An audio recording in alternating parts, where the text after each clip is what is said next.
Hi, you might already had this question in mind and ask yourself, how do we start to learn Web3 and how to build decentralized app and write smart contracts? The first D app we will create is called InfinityTower.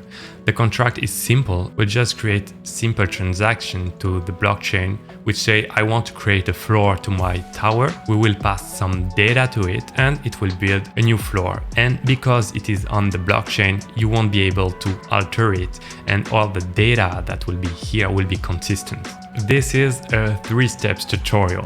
The first one, which is in the video you're currently watching, is about how to write your first smart contract using Solidity. And we will also learn how to deploy it to the blockchain. In the second video, you will learn how to interact with your deployed smart contract on the blockchain with React. And the third video is more a bonus and you will learn how to display your data using Three.js. Of course, as usual, I will provide all the source code in the descriptions and useful links as well.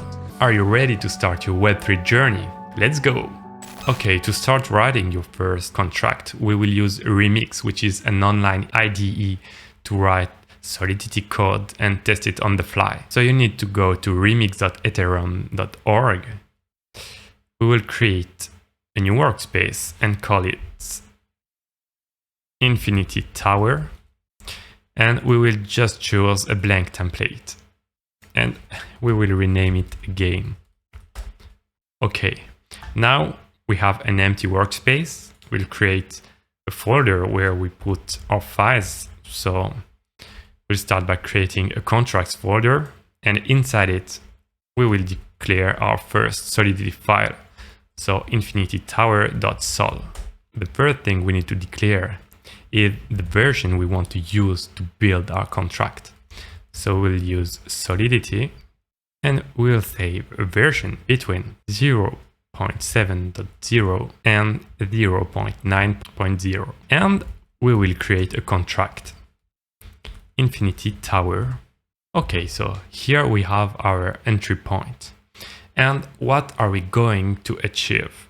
We just want our tower to have floors with some information in each floor, and we need to know how many floors there are that compose our tower.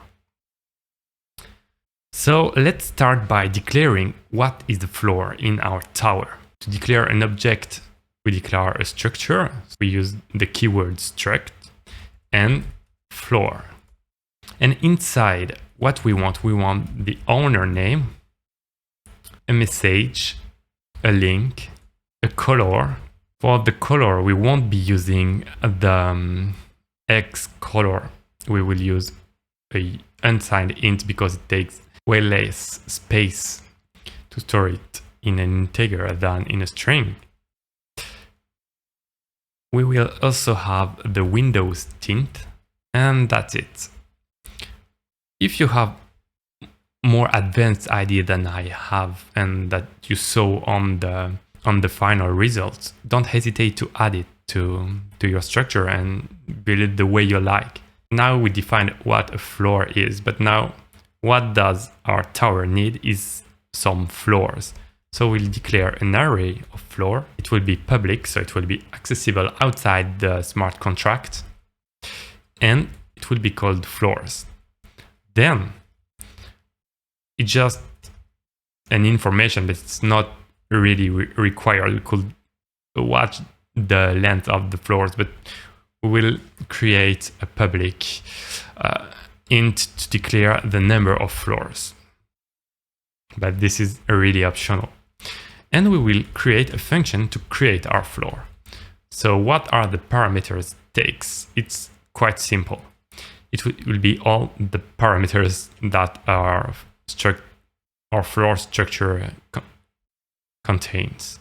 So we will have a string memory owner name. We'll use some underscores to understand it's not variables that exist in our contract. A message, a link,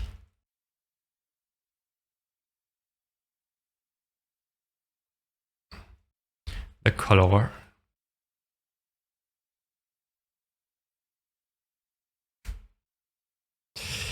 And our function will be public because we want to be able to call the contract function from the outside. Okay, so now what we will do inside this function, we will push into our floors array a new floor. So we just have to say floor and pass the parameters. So it's owner name, message, link,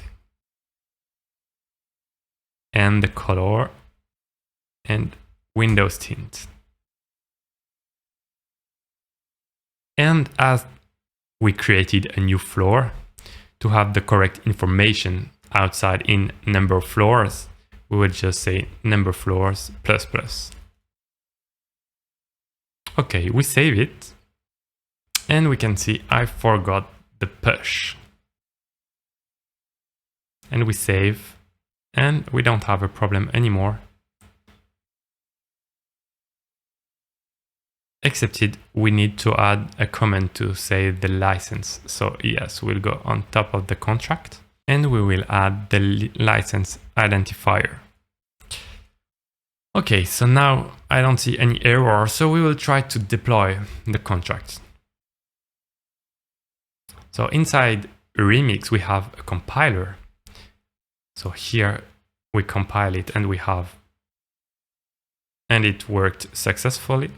And on the last tab, you have deploy and run. So here you can see your contract. It's a fake environment to help you debug and test your contract. So we say deploy. And here what we can see, create floor, which is our public function. Floors, which take a number. It's because by default, when you put an array, it creates a method to access to each index of the array. So if I say floor 0, it will give me the first floor. But here it won't work because there's no floors yet. So you also have number floors, you have the data, and you can see currently it returns 0 because we didn't create a floor yet. So we can expand it. Owner name, I will add Wawa Sensei. Hello, I won't put a link. I will add a color, which is the X color. We don't care too much for the moment because it's just debug. Okay, we start the transaction and we can see it created it in the blockchain. So now, if we go and call floor 0, we have our first floor. Wawa Sensei 2, hello 2. It's created. If I call number floor, I now have 2 floors. If I get the first floor, which is the index 0, I have Wawa Sensei, and if I get the second one, I have Wawa Sensei 2, which is a success. Okay, our contract is quite complete, but we forgot something very important. What I told you is by default, we can access the floors by their index, but imagine we have like 100 floors. I won't call the smart contract 100 times to get all the information I want. So for this, as you can't return an array of structure yet, a simple way is to use event to get the information and display it in the front end later. Okay, so we will declare an event called new floor, and this is an event we will listen to when we will create the front end. It will have some information. We can declare which floor it is if we don't have the event in the correct order. We will add all the parameter we have from our structure, so message, link, the color, and the Windows color. And here is the declaration of the type of our event. And now before increasing the number of our floors, we will emit new floor event. So it's number floors because it's not incremented yet. And all the params will love to copy. Here it is. Okay, now I save. We'll just check if it's still working. Okay, so I'm compiling it, it works. I deploy it again because I did some modifications. And you will see we have two contracts. So on the new one, you don't have anything yet. Every time you deploy a new contract, it's new data and you can't modify what was done in the past if your contract doesn't contain everything you need. So it's very important to you to create and deploy your contract carefully and asking all the questions before deploying it to the main blockchain. Okay, so now I will just try to create a new floor. So owner name still Wawa Sensei, hello. I won't add too much things. And another color. Transact. Okay, and now we should see the input here and the logs. It worked. Okay, perfect. And here we have our first Solidity contract, which is very, very simple. Let's discuss some interesting thing we could add to our contract. We could define a price. And when we create a floor, we have to pay for the price. So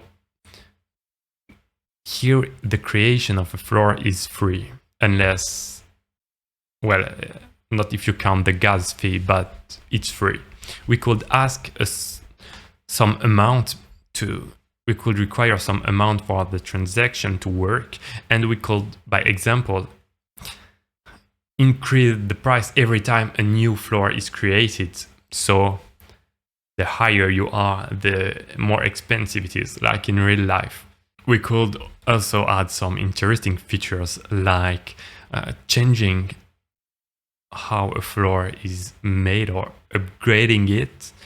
We could also add a map to know who is the owner of each floors and maybe do some transactions to transact a floor from one to another and to be able to sell them. But this video is really first put into Solidity contract, so I wanted it to be very, very basic. Okay, so now we have our Solidity file, which is working, but we want to deploy it. And we won't use Remix for that. We're going to use Truffle. Okay, so now go to Visual Studio Code in an empty folder. And if you don't have it yet, install globally Truffle. I already have it, but I found it quite interesting to run it again and lose a lot of time. And once it's installed, just call Truffle init. Here you have some folders, basic folders, which are created. And in the contracts folder, we will just add our InfinityTower.sol and we'll copy paste what we wrote earlier. And here it is. And now we just want to compile it. So we can run the truffle compile command. It works successfully. If ever you have some errors, you might go to the config and say which version you want to use. It's here. Here it's using this one, which is correct based on here what we declared. But if it's not working, you can just copy paste this into this string and it will work. So don't worry. Now our contract is built. You can see it here. we want to deploy it to the blockchain, but because Ethereum costs a lot and we don't have a lot of money to practice, we will use what is called a test network. The one we will be using is called Rinkeby. So let's see how to connect to Rinkeby and how to acquire our first test ethers. So go back to your browser. If you don't have it yet, please download the MetaMask extension and create yourself a wallet. And in the network, you just have to switch to Rinkeby test network. If it doesn't exist, you might Google or ask me in the comment and I will tell you what are the correct value to add the Rinkeby network. Okay, so now you have your wallet, and here you can copy your wallet address. This is your public key, and it will be used to receive some ethers. This is working exactly the same way it is working for the main network. So now you can go to Rinkeby Faucet.com. And you paste your wallet address here, and you just click on Send Me Ethereum. The transaction is started, and you have this ugly background appearing, which means they are currently transacting it to you. You can follow Etherscan to see the transaction, and you can see it's etherscan.io, but with the subdomain Rinkeby, which means it's not on the main chain. And you can see they are transferring you 0.1 ether. And it doesn't take a long amount of time. So now you can see I just gained 0.1 ether, which is way enough to do our tests. Now you have it. Let's go to Visual Studio Code again. And we will need to sign our transaction to deploy the contract with our wallet we just created. So on your browser, you're using MetaMask to do it. But here we will need to use a HD wallet provider to do it. And we will use it. So npm install Truffle /HD wallet provider.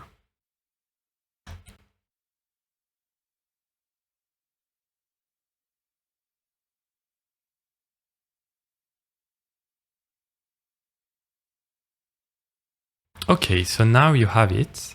You just have to go to your Truffle config again. And here you can see it's commented by default. But you have a wallet provider, which is ready.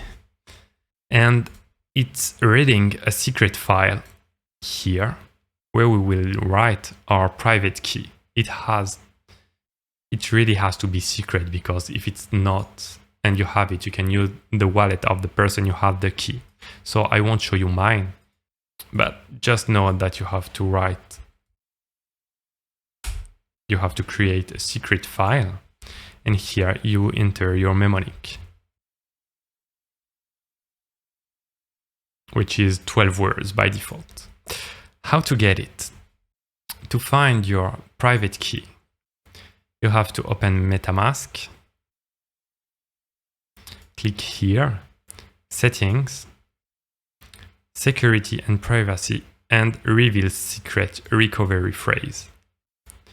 It will ask your password and you will have it available to you. You will just have to copy and paste it to the secret file. Okay, now we're almost ready to deploy our contract. But now there's one last step. Open your browser and go to Infura.io. Connect to it or create an account and create a new project. Choose Ethereum product and InfinityTower.sol. Now we will have a project ID, a project secret. So we will see the endpoints for mainnet and we will copy it. If we go back to the config, we will declare the mainnet. It will require a provider. So we copy paste what we got from Infura. And it will also require the network ID, which is 1 for mainnet. And we will do exactly the same for Rinkeby. Well, we're doing the mainnet if ever you want to deploy it to the real chain, but it's not required. And so now we go back and copy from Infura website, but don't forget to switch to Rinkeby. And here it is. And don't forget to change the network ID to 4.